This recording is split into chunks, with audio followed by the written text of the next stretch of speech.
শবে বরাতে ১০০ রাকাত যদি কেউ নফল নামাজ পড়ে তাহলে তার কি হবে, বা এইভাবে ১০০ রাকাত নফল নামাজ পড়া চলবে কি চলবে না।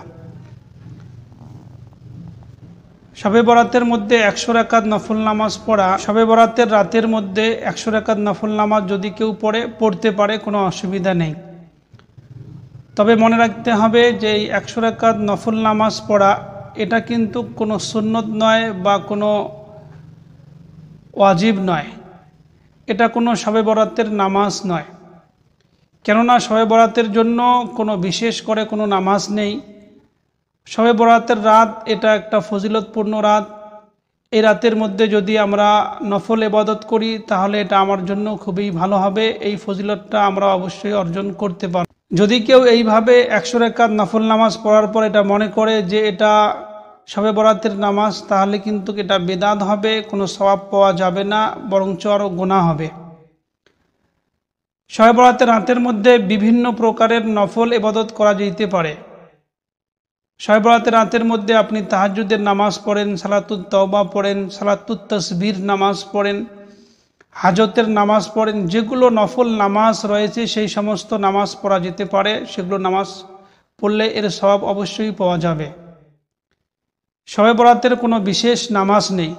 অনেকেই শবে বরাতের নামে ১২ রাকাত নামাজ পড়ে, যার মধ্যে কিছু সূরা নির্ধারিত করে, বিশেষ করে সূরা ইখলাসকে একটি করে রাকাতের মধ্যে ৩ বার করে পড়া, ফির পরের রাকাতের মধ্যে আবার সূরা ইখলাস পড়া, এরকম নির্ধারিত শবে বরাতের কোনো নামাজ নেই। এই জন্য শবে বরাতের নামে কোনো নামাজ পড়া যাবে না, বরং আপনি নফল ইবাদত করতে থাকবেন। শবে বরাতের মধ্যে কোরআন তেলাওয়াত করা যাবে, শবে বরাতের মধ্যে আপনি জিকির আজকার করতে পারেন, শবে বরাতের রাতের মধ্যে আপনি যে কোনো প্রকারের আল্লাহ রব্বুল আলামিনের কাছে দোয়া করতে পারেন। শবে বরাতের জন্য বিশেষ কোনো ইবাদত নেই। এই জন্য অবশ্যই শবে বরাতের রাতের মধ্যে যেগুলো আমরা সব সময় যে নফল ইবাদতগুলো করে থাকি সেগুলো সেই রাতের মধ্যে আমরা করব। বেশি বেশি করে আল্লাহর দিকে ধ্যান দেব বা আল্লাহ রব্বুল আলামিনের কাছে আমার প্রয়োজনকে চাইব।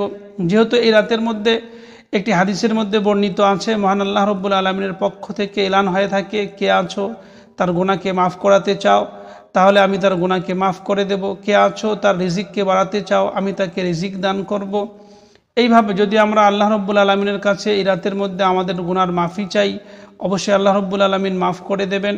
যদি আমরা রিজিক চাই আল্লাহ রব্বুল আলামিনের কাছে, তো আল্লাহ রব্বুল আলামিন আমাদেরকে রিজিক দান করবেন। এই ফজিলতগুলো আমরা অবশ্যই অর্জন করব এই রাতের মধ্যে ইবাদত করে। আল্লাহ রব্বুল আলামিন আমাদের সবাইকে ইবাদত করার তৌফিক দান করুক। আসসালামু আলাইকুম ওয়া রাহমাতুল্লাহি ওয়া বারাকাতুহু।